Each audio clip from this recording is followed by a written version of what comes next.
Next up, we've got Emily Scott. I'm so thrilled to have her here.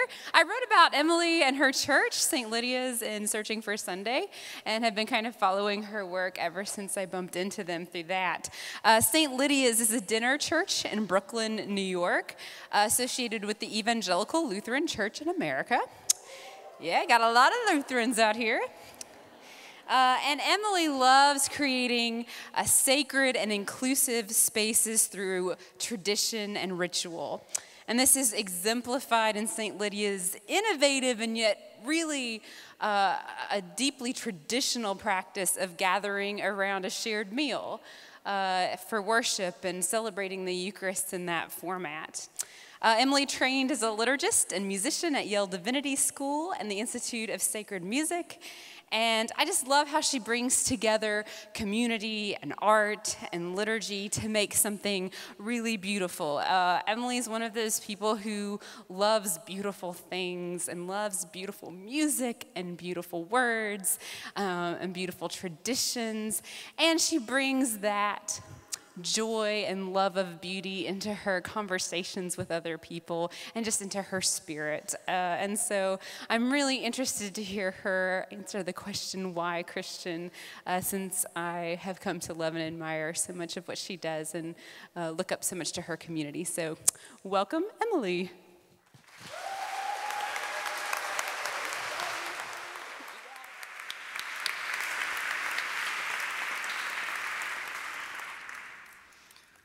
I don't know whose binder this is, but if you need it, it's going to be right here. Is that yours? It's okay.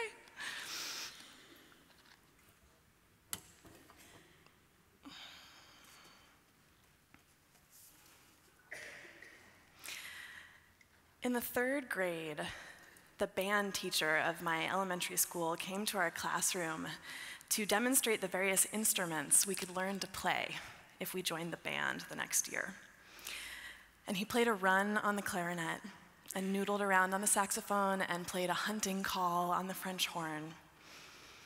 And then he brought out a trombone. That's what he did. And he showed us how it could slide from note to note. And the slide kind of went up and down, and I liked that. I liked how there were no clear distinctions between one note and the next. To me, it seemed like an instrument that had no boundaries. It could make any sound it wanted to. It was limitless. I told my parents that I wanted to play the trombone. How about the trumpet, they asked. We have your dad's trumpet. No, I did not want to play the trumpet. Don't you think you should choose something more feminine? My friend Diana said to me. Diana had chosen the flute. No, I did not want to play the flute. I wanted to play the trombone. And it turned out I was really good at the trombone. That first year of band, I had the great honor of playing a solo, one phrase of the melody of Chariots of Fire, and I played my heart out. By high school, I was leading sectionals of rowdy boy brass players, and the fact that I was a girl who played the trombone came up kind of a lot. In the select orchestra I played in, our conductor would chastise the guys who sat in the chairs below me, bellowing, "Are you gonna let this girl outplay you?" And shaming is kind of a part of the classical tradition, so I felt, proud, but also kind of strange. My teacher coached me to wear a suit when I played in solo competitions so that I wouldn't distract the judges. Which maybe brings up some questions about the judges, because it was a high school competition, but anyway. There was always this feeling of division, though, that the voice I had chosen, this brassy baritone, didn't quite match my body. I was a girl who liked to wear dresses and had short, cropped hair. In band, the giggling flautists and clarinetists sat up front near the conductor, while I was tucked away in the back row among pimpled trumpet players and a clatter of percussionists. Boys never asked me out. It was like they didn't know what species I was. But the trombone was my voice. And in a way, it was the only voice I really had. I come from a family that doesn't use a lot of words. One half is kind of waspy Victorian, and the other is from the Deep South. And what both sides have in common is that they deal with conflict exclusively by not talking about it. And so tools for discussing anything very nuanced, like feelings, maybe, were somewhat limited. So I didn't learn a whole lot about talking. Whatever was weighing on my heart was poured out, not in words, but in music. Expressed, but never spoken. Emotions could be safely funneled through the end of my horn without the need for confrontation or confession. A pure and sinuous line of melody spoke what no words could capture. The truth was, though, that I was very alone in a lot of ways, and words might have helped. But I was doing so well. I was an excelling musician, had all these good grades and extracurriculars. Everything looked fine. In college, I took lessons in the brass room of the New York Philharmonic, which is kind of like the orchestral equivalent of a men's locker room, just with tuxedos instead of jockstraps. And I was a skilled player, but I wasn't very strong technically. Your playing is so expressive. That's what I heard a lot from a lot of people. Maybe because by this point in my life, my playing was like the sole expression for every emotion I'd ever had in my life. Expressive wasn't really enough, though. There were several problems with my playing from the perspective of my new fancy New York Phil teacher. The first was that my technique needed work. The second was that I played with my eyes closed. The third was that I moved when I played. And the fourth was that I was a girl. Because I played like a girl. I could be loud and brash and aggressive in my playing, and I was often, but I could also be gentle and emotive in a way that no one seemed to quite know what to do with. For 2.5 years, my teacher tried to beat all these things out of me, and honestly, he was just doing his job. If I was going to compete in this world of classical music, I would have to learn to play orchestral excerpts, not how I wanted to play them, but exactly how whichever famous trombonist in 1979 had played them on whatever recording. This is a secret about being a classical musician, especially an orchestral one, and it's that you're not so much an artist as you are a machine. Your job isn't to express yourself. It's to play exactly what your conductor wants to hear. You're basically a highly trained technician. Year 3 in that brass room, I'm working on the solo of Ravel's Bolero, and my teacher tells me that I need to play it like a man seducing a woman. And so I begin to play, and my eyes close, and my foot begins to tap, and my body begins to move. And just as the melody begins to spin, my teacher comes up behind me, and he takes his foot and he puts it on top of my foot so that my foot will stop tapping. And he puts his hands on my shoulders and pulls them back so that I will stop moving. And I open my eyes to find myself physically pinned down, and the melody catches and stops and sticks mid-phrase, and my heart kind of crumples. When that teacher held my body still, he told me that there was something wrong with my song. And that was the moment that I decided that I would never allow anyone to tell me what to do with my body ever again.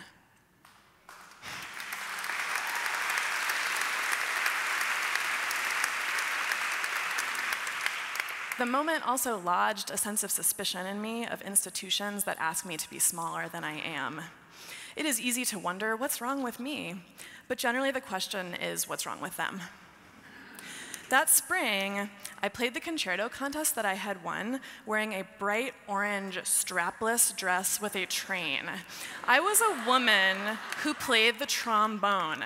I had a waist and hips and a baritone voice. I had soft skin, but I could play loud and brash, and honestly, there was probably no one in the world who played like I did, not because I was all that good, but because I was different. I didn't want to look like men, compete with the men, or play like the men. I was going to wear my orange dress and play Ravel however I wanted to.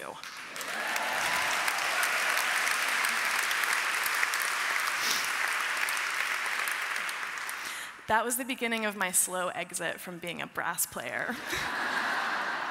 There was no place for me in the world of classical music. And honestly, the music had started to feel kind of empty. And it took years, really, to figure out who I was outside that instrument. I started at divinity school basically on a hunch. I had no idea why I was there. Everyone around me was training to be a pastor. I wasn't a pastor, I was an artist, but I was an artist who didn't even play anymore. I had only ever had melodies to express what was on my heart, and now I was without them. I was also without words. All those years of pure musical expression had left me without much to say, and my sense was that anything that really mattered, true beauty or pain, could never really be captured in words.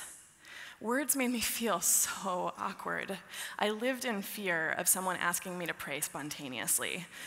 Whenever it happened, I would flush and panic and fall into a humiliated silence. Speaking out loud always did, and still does, make me feel like an inarticulate 12-year-old trying to ask someone to the school dance. I can't seem to get the words right. There's never been any music there. And perhaps this is why I have felt an abiding sense of connection to those who have been told that there is something wrong with their voice, or whose voices are consistently silenced or left unheard. Because I've had just a tiny sliver of that experience. The pressure of emotion that strains against your ribcage, of feelings that remain unvoiced, unexpressed, or unheard. Being voiceless means having no power at all. And I've noticed it all my life. The way my third grade teacher called on me to answer questions in class, but never called on a single Black student. My school was a third African American. After I gave my answer, she'd tell them to sit still or stop fidgeting. They were 8 years old, and already they had learned their voice was not valued, at least not by her.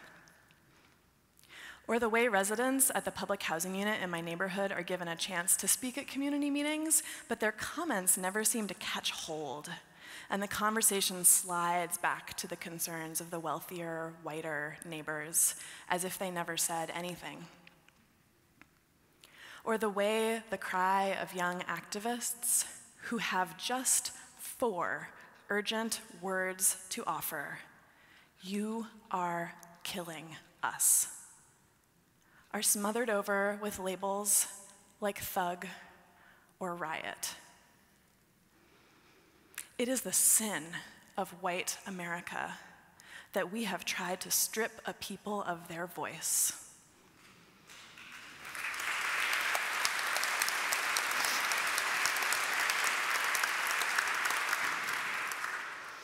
It is a sin to try and hold them still, to try and keep someone from singing. And so we hear cries, if we are listening, of lives cut off mid-phrase. Words like, "I can't breathe," or "don't shoot," or sometimes just silence. I think of Dejaria Becton, 13 years old at a pool party in Texas, who could only just say, "Call my mama," as the cop kneeling on top of her said repeatedly, "On your face. On your face. You have no song to sing." That's what he was trying to say. And I have never been made to feel voiceless like that. And with skin like this, I never will.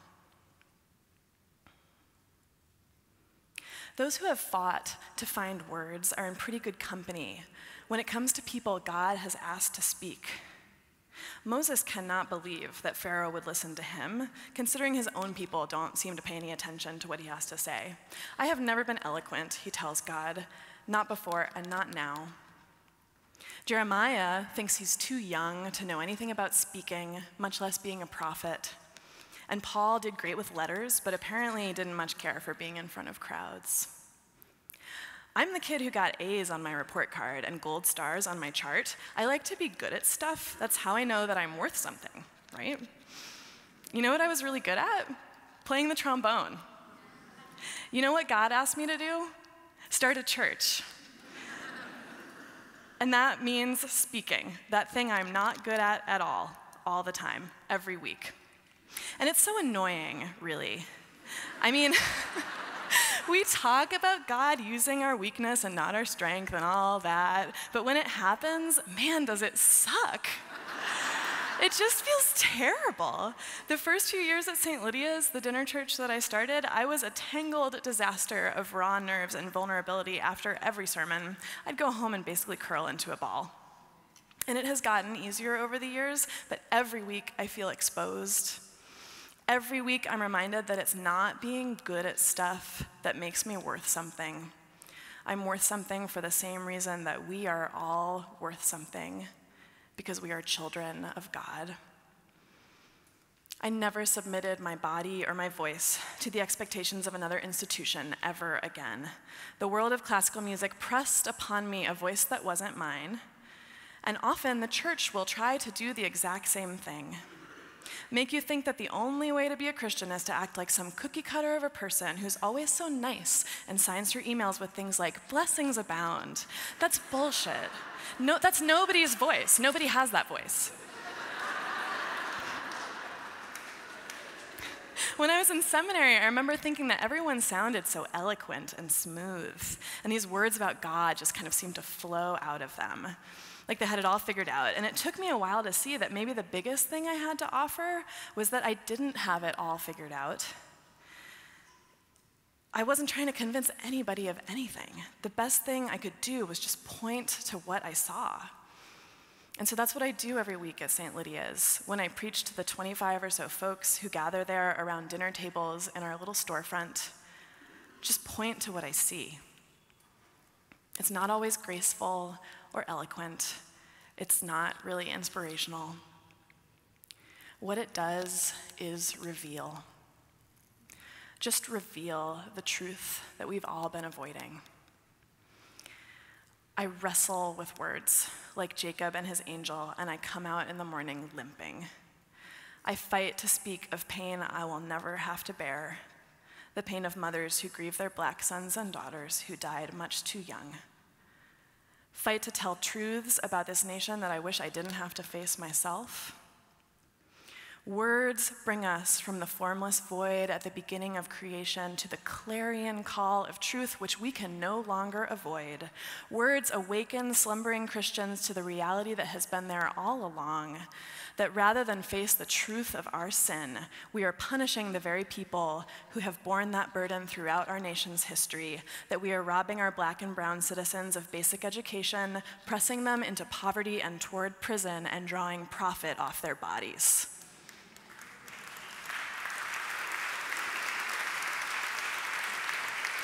I fight to find words because there are some things that are too important not to name. It's not always pretty, but it is the gospel, and though it doesn't feel good to hear sometimes, there's a deeper comfort, a real comfort in finally living in the light of the truth. This year we have heard a song rise up in this country. It is an old tune, sung with the voice of this generation, a generation who refuses not to be heard. It swells from the sidewalks of Ferguson and the corner stores of Staten Island, from the jailhouse in Waller County, Texas, and the streets of Baltimore. It's a song that may have discomforted many of us sitting in these pews today, caused fear to rise in our hearts, because it threatens the tunes that we've inherited and learned by heart. Because it makes us worry that maybe we might not be God's favorite anymore. But here's a little secret. God doesn't have favorites. And the tune that you learned as a kid about who God's favorite is, that is not your song. Following Jesus was never about being comfortable, and it's a refrain throughout the Gospels. We hear it over and over and over again. Do not be afraid. Jesus says it on the water with Peter, and the angel says it to the tomb with Mary. Do not be afraid. Jesus keeps saying it over and over and over again because obviously we're all terrified. Being a Christian is living at the fulcrum of your fear. That is where Jesus does his best work. You may have been told that there is something wrong with your song. You may have been told that your hair is too curly or your skin is too dark, that your body is shaped wrong or made wrong, or your pieces don't match. You may have been told that you love the wrong people. You may have been told that your voice is too much, too loud, too brash, too baritone, that you should stop discomforting your coworkers, asking too many questions, and or pissing off the cops. Well, I am here to tell you that you were told wrong. There is nothing wrong with your voice. There is nothing wrong with your song. Your voice is like an instrument, I know, that has no boundaries. God made you so that you can make any sound. Your voice is an instrument that is limitless. In the beginning, God breathed creation from the formless void into the specificity of day and night, ocean and land, plant and animal. Each was given a name, a word by which it might be known. I'm a Christian because God reached into the formless void that is my heart, that wordless place that brimmed with creative power as yet unexpressed, and gave me first an instrument that was limitless, to sing the song of my heart, and then called me to the fulcrum of my fear. God called me to words. I'm a Christian because God chose to make something not from the strongest part of me, the most gifted part of me, the most qualified part of me, but from the part of me that I held, protected, and secreted away, the part that is most in need of being revealed. I'm a Christian because there's so much that I'd rather leave unsaid. Yet God turns me around to face the unknown chaos of everything I'd rather ignore and give it a name, give it words. And the fear starts to lose its power. And that, for me, has been a strange kind of resurrection. My song was taken from me, and when that happened, I died a little bit. Then there was silence. That holy Saturday of nothing. And then early in the morning, I came to the tomb, and in that empty place of absence, I found words. They will never come easy, but they are the song of my life. When I was in divinity school, my pet rabbit died. It was really sad. I loved her. Her name was Violet. And when I came home to find her still and stiff on the floor, I wept for a long time.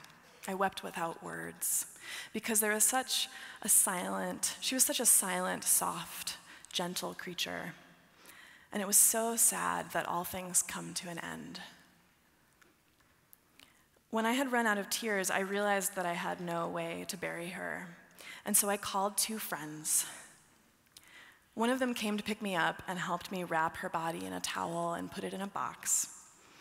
And the other one found a shovel, and we were in grad school and we didn't have a lot of spare cash, so we actually stole it from a construction site.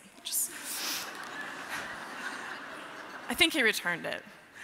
And with our stolen shovel and our rabbit carcass, we hiked into the woods and took turns turning up the earth to bury Violet's body.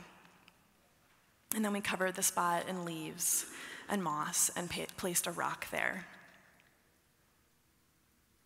My best friend, Rachel, said, "Emily, do you want to say some words?" "No," I told her. I was fighting back tears. I was in the woods. I just wanted to go home.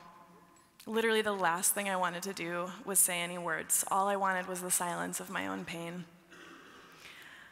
But sometimes we are lucky enough to have friends who don't listen to what we want, but hear what it is that we need. And Rachel was one of those friends. She looked at me. "We are going to hold hands," she said firmly. "And then we are going to say some words." And so, begrudgingly, I held hands with my friends there in the forest. And we spoke about Violet the rabbit. It was the last thing I ever would have wanted. And it was, in fact, the only thing that I needed. Each of us offered our words. They were imperfect and unrefined. They were needed. They were true. Thanks.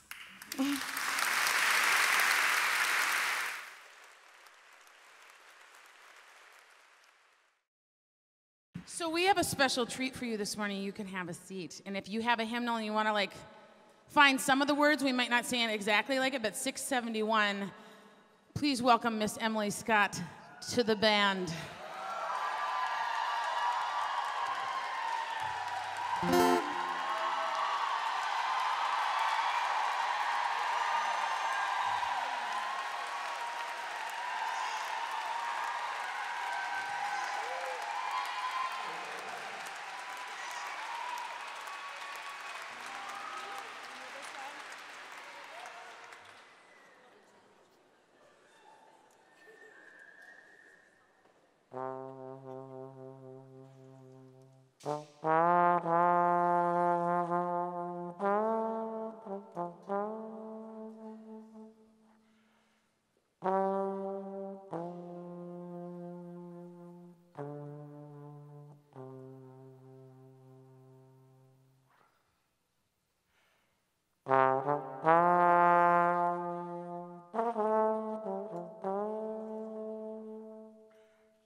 Promised good to me.